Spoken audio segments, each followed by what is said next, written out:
رادیوی دنگی گل دنگی توی هاواتیا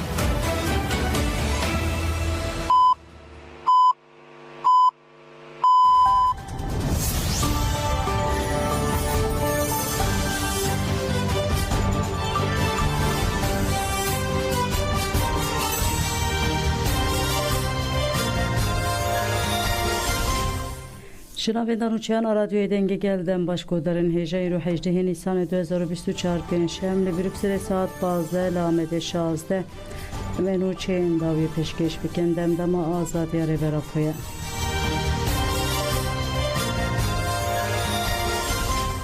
کمیلنجین کردستان کیجک 19 سالیوخ پیشوازی دیگه کنگره استار آشه بای به وسیله للهولا وارگه سردم آنافچه احداثی جیوینک لدارخست جنب پنگاوا کیجک بجن جیان آزادی بر بشورش جنه و تولی جیوینه بون انداما کوردیناسیون کنگره استار رهان علوده مزراندنا کیجک پیروزگی رو بالکشان سردست کفتین جنان پشت آخفتنان درباره دیروکا کیجک ده سینویزیون کات نشاندان لکوبانجی سالوگره دا مزراندنا کیجک به شاهی که هات پیروز کردن شاهی به اشتراک خورد در ناونده چند هنر یا باقی خودو هات درخستن در شاهی در سرگرنگی روژه اف پیام هاتن داین دمزراندنا و روژه به هبون و خبونا جنه لطیج دستلاتا کود خواه جنه تونه بکه کیجک و مدر برخودن آجنه شاهی بگراندن گووند بداوی بو bu vesile roje lehse keji set şitlen daranlı parkare berap açandın.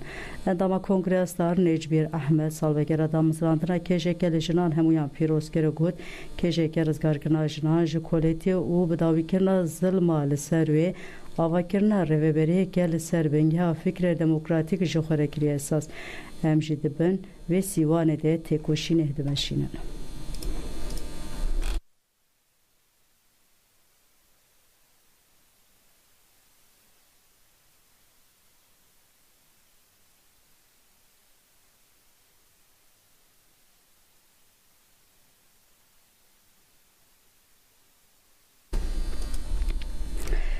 Lijne reveberiya navendi meyakaya partiya ve kevu demokrasiya gelan dem partiye jibu mejarengerek endroje ve decviya. Cevil navenda giştiya dem partiye dibin serukatiya heserken gişti Tülay Hatimoğulları u Tuncer Bakır handa pekat. Mejaren sereke yenveke encamen herbijardın reveberiyan xoyci yensuye adari u nakşeriya serdama peş hateni qaşkirin. Her vade civine de mejaren veke çaresiriya perskireka kurtu kriza abori jatın arxandın. De heman demede nakşeriya serdama peş adem partiya jibudoza kobane u politik enşer ende strateji çen mejarenden en civine bu.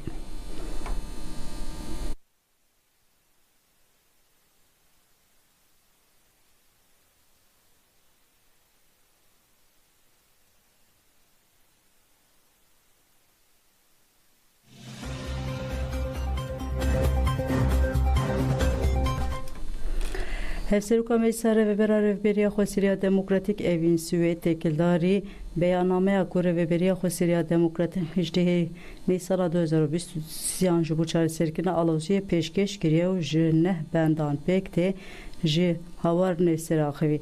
Evîn destnîşan kir ku ji bo parastina serdestî û Yekîtiya Xwe Sûriyê çareseriyeke siyasî dibe ji bo wê hewdanên wan berdewam bin. دو چارچوبه ده پراتیک هیده یا کو با پروژلات سوریدا اف گلک هاتا پاروکرین به هم خلق سوری را وکی جباک سوری هم به پارتیان سیاسی را هم جی به عالیه فرمی وکی حکومت شامی را و در دور یعنی هزن اقلیمی و هر وکی دن هر کسین کو هزن کو حاضرن سر عرض سوری لی اف انسیاتیو هات وکی تاکیده که جاره کدی کوری و بریا خسر چاو بری آمده بو دیس آمده جوی کو اف زحمتین کو سوری ده جیانت کن ایرو جنبونا چارەسەریە کە سیاسی تایبەت بە میلیۆنە ئەنسانێک و لە دەروی سووری ئیرۆ ژیان دکەن بەندێنە و چارەسەریەکە سیاسی چێ بێژ بۆ کۆڤەگەرن مال و ملکێ خوا ژارێن و هاتنە داگیرکردن و پارچەیەک ji سووری هاتیە قوتکردن تایبەت ئەو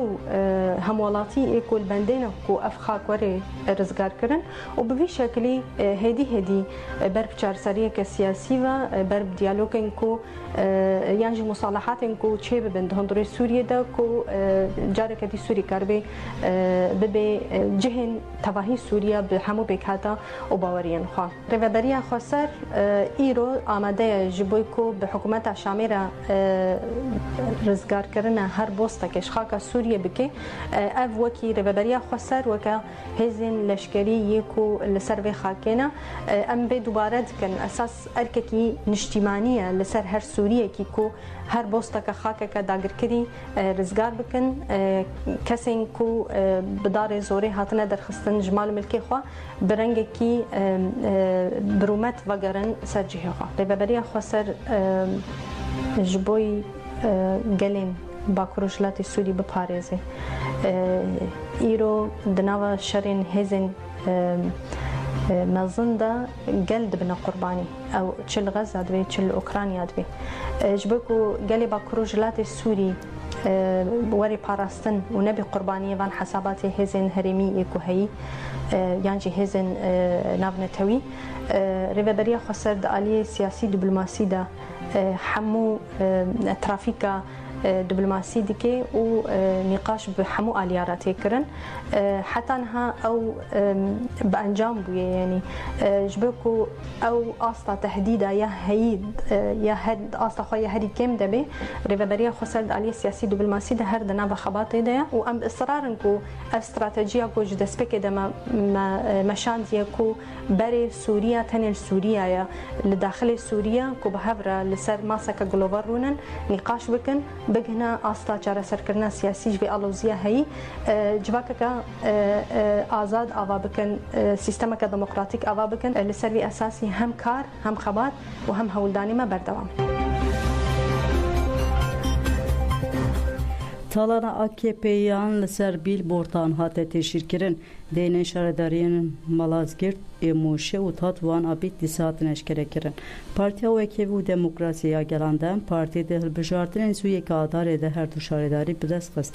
Şaredariyên deynên Rêveberiya AKP li payxwe hiştin li qada navçê û avahiya şaredariyê de liqandin.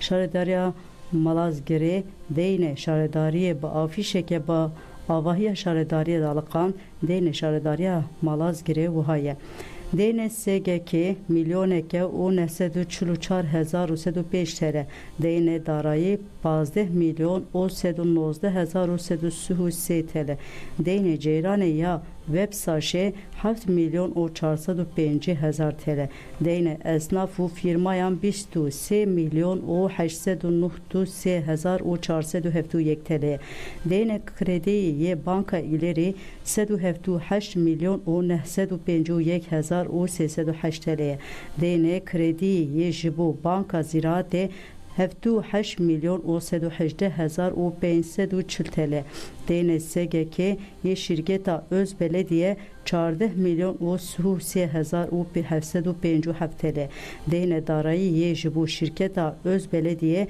4 milyon û 20,000 TL û deynê gaza xwezayî yê ji bo şirketa Özbelediye jî 906,000 TL'ye bigiştî deynê şaredariyê weke 324 milyon û 436,315 TL hatiye ragihandin.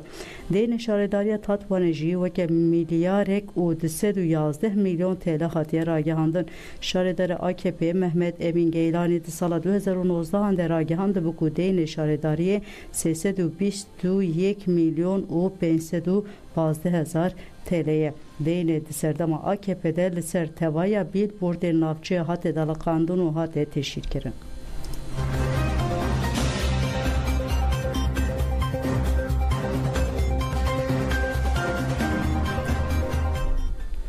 Ji ber ku kirînên çavuşê Pispor ê tacîskar şopandin geflê Baroya Şirnexê hat xwarin. Serokê Baroya Şirnexê Roşa Dilsiz bûyera tacîzê ya çavuşê Pispor ku di 12 Nîsanê de li taxa Dîclê ya navenda Şirnexê kiribû û pêvajoyê hukûqî dişopan. Dilsiz da zanin ku li ser platforma medya dîjîtal geflê wê hatiye xwarin. Çavuşê Pispor Zekeriya Çelîk du jinên di rê de dimeşiyan tacîz kiribû. Baroya Şirnexê jî pêvajoyê hukûqî ya bûyerê dişopan. ده همان دمده تکیلاری پیواجه حقوقی رaya گشتی آگاهدار کرد. دیسیز لسر حسابا خویا میدیا دیجیتال تکیلاری گفل نباروی آوان هاتنا خوارن دا خویانی دا وگود پشت آگاهی تکیلاری پیواجه و پاروکرنان امراستی لین جاهنه کسین نیت خراب هاتن. دیسیز گود کو بویرین فایلین وان پولیس آنجی لشکر ده فایل تن پاراستن مخابن چاندکه و سافران دنگو دما سوجدار هیزن اولکاریه بن فایل تن پاراستن و چاندان جزاکرن دیکه و مریته ده پارزا دیسیز گود بلا باش ورزانین افگه فوارن لبر تکوشنامه یا حقوقی نگارن ببناستنگ.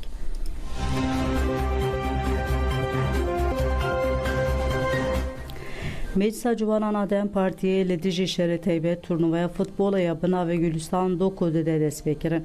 Turnuvada çarşıya kampanya Ledici Şere Teybe tek hoşneke behevet ve bir duruşma lehe pekvere. Jibu navero ki Meclisa Civananla avaya partiya xwe daxuyani ekda.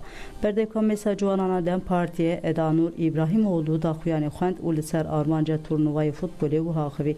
Desthilatdar îro Ledici Civanan polîtikeyên maddeyên hişbir, fuhuş, sîxurtî, bişaftin û koçberî dimeşîne. Qurbaniyeke Şere Teybet Gülistan doku yek ve heyza desthilatê hate wenda kirin. Her roj bi dihan jinên ciwan dibin hedefa wan polîtikeyên Şere Teybet. Di şexsê Gülistan doku hemû jinên ciwan de dixwazin civakê û bi taybetî ciwanan ji rastiya wan axa wan dûr bixin û wan bikişînin nava jiyaneke dûrî ehlaqî. Dibin sîwana werzîşê de hişmendiya nijadperest û zayedperest di nav civakê de belav dikin. Em di wê baweriyê de ne ku ev turnuva wê li dijî vê Şerê Teybet bibe bersivek.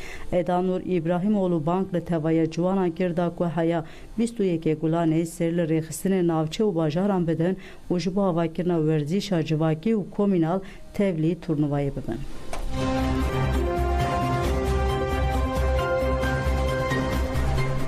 Le Erzurumê wesayeteke endamên Şere Teybet hat çewitandin însiyatîfa jinên Tol Hilderî got li dijî hewldara destdirêje ya li Şirnexê ku çawişeke pirsbûr kir û li hemberî polîtikaya Şere Teybet di 11 Nîsanê de li Erzurumê wesayeteke endamên Şere Teybet hatiye şewitandin. Hat ragihandin ku ev çalakiya ji aliyê jin ên ciwan ve hatiye kirin hişyarîbû hat gotin li Kurdistanê kî piştgiriyê bide polîtikayên Şere Teybet ên li dijî jin ên ciwanên Kurd wê di hedefa me de bin.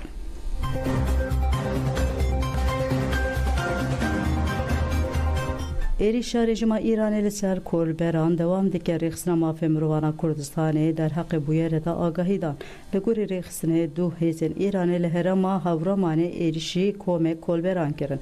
Kolberê bi navê Seywan destevkan yê xelkê gundê dereb meyanî yê Mêrîwanê hat kuştin. Beriya çend rojan dîsa hêzên Îranê li Sinûrê Banê jî êrişê kolberan kirin. Li gorî rêxistinê ev zêdeyê du rojin agahî ji kolberê bi navê Mihemed Rahîmî nayê girtin. Mihemed Rahîmî xelkê bajarê Seqsê di nava çend hefteyan de 5 kolber ji alî hêzên Îranê ve hatire kuştin. Zêdetirî 40 kolber jî di navê wê de hene birîndar bûne. Her wa rêxistina mafê mirovana Kurdistanê bi daxuyaniyekê din li ser medyayê ragihand ku îro hêzên çekdar ên rejima Îranê bi ser malên gundên devez nav yên li bajarê Sewlewayê yê Rûşatê Kurdistanê de girtine. Hat diyarkirin ku di encama serdegirtina malên gundiyan de sê welatiyên Kurd ên bi navê Ümî Şehdat, Ömer Hüseyin û Ali Hüseyin hatine binçavkirin. Hêjayê gotineye ku ji 21 adarê cejna Newrozê ve herîkên 26 welatî çalekvan û hunermendên Kurd li bajarên cuda yên Rûşatê Kurdistanê hatine binçavkirin. Ji van 8 kes jî xistine girtîgehê de.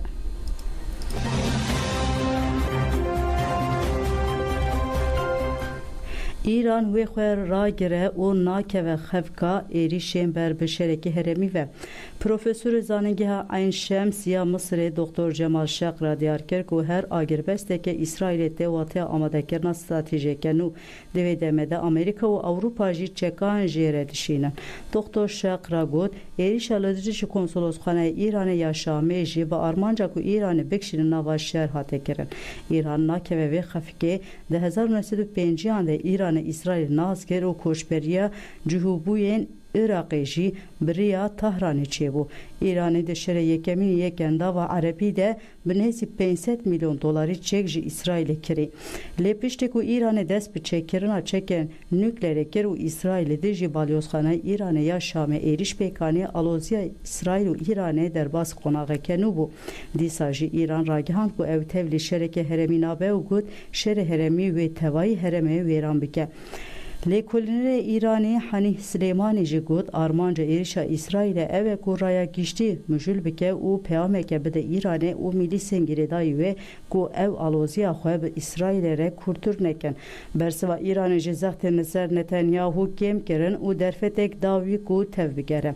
Hanî Silêman anî zimman ku aloziya İsraîl û Îranê dosyayek dijwar e û got bersiva Îranê şanoyek bû. Lêbele aloziya di navbera Îran û İsraîlê de xwedî dîrokeke kevine û bi rê û rêbazên cuda tê meşandin. Hemû tevgerên nûnerên Îranê li Lübnan, Yemen û Iraqê jî tu guhertinan di hevsengiya Îran û İsraîlê de pêk nayînin. Silêman herî dawî got ez bawer nakim ku tu bersivdayîneke İsraîlê hebe ji ber ku di encama êrişa Îranê de tu zirarek leşkerî negîşte İsraîlê. Hemû balafirên bê mirov jî hatine xistin. Îranê xwest bi vê êrişê peyameke bide komên girêdayî xwe û gelê Îranê.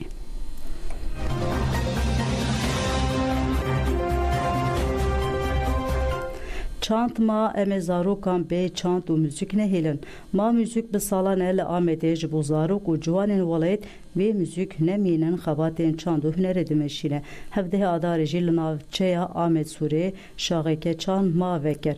Ev cih bi taybet ji bo zarokên Sûrê bê huner nemînin hatawakirin. Rêvebêra ma müzik evîn tiryakî têkildarî çand ma axivî got mixabin li Sûrê li ser zarokan polîtikeyên qirêj tê meşandin. Em dibêjin ku bandora psikolojik a li ser zarokan rakin. Me xwez em destê xwe bidin zarokan li Dicle kentê du şaxên me hene. Lê zarokên Sûrê nikaribûn bênivir. Ji ber vê em hatin vir. Em ê zarokan bê müzik nehêlin. Zarok û malbat alaqeyeke mezin nîşan didin. Ma atölyeyên drama, lîstik, govend û wêne vekirin. Em ê piştre yek bi yek dersên taybet bidin zarokan. Evîn tiryakî dawî bank li alîkariya kampanyayê ji bo piştgiriya zarokên Sûrê li herkesî kirin.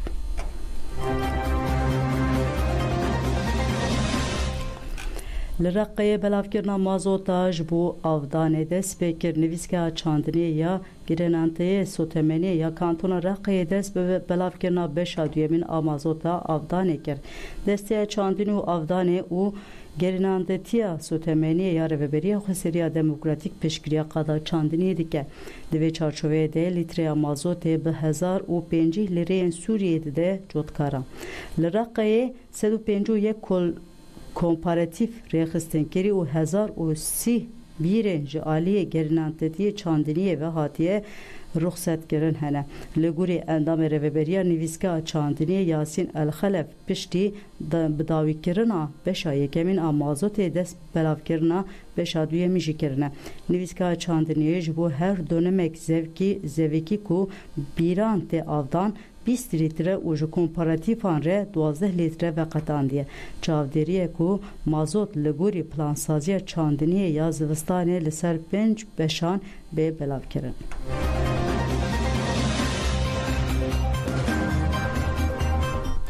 Nûçebeya daviya fona nüfusê ya netewêniyek bûyî rapora tenduristiya zayendî û zayînê ya 2024 weşand.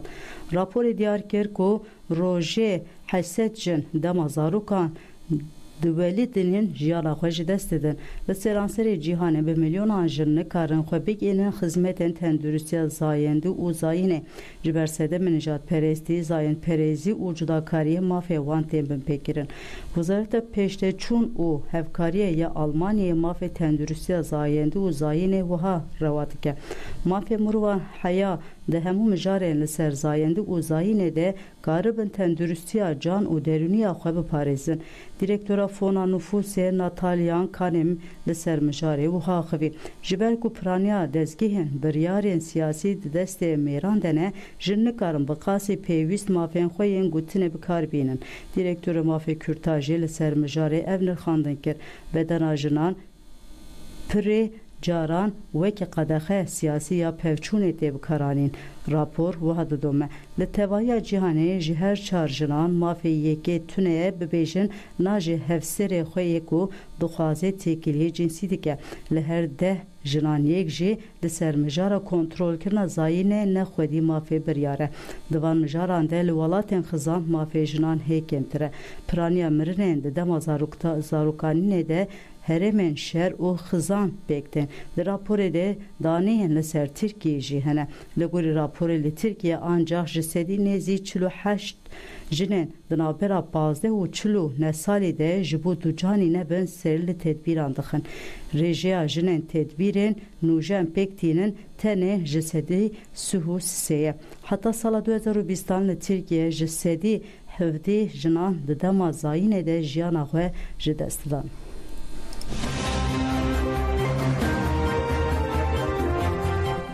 Bele gudarên jeyî rûjematên dawiya nûçeyên xwe hete siber mêne xwe jêrê dan baş.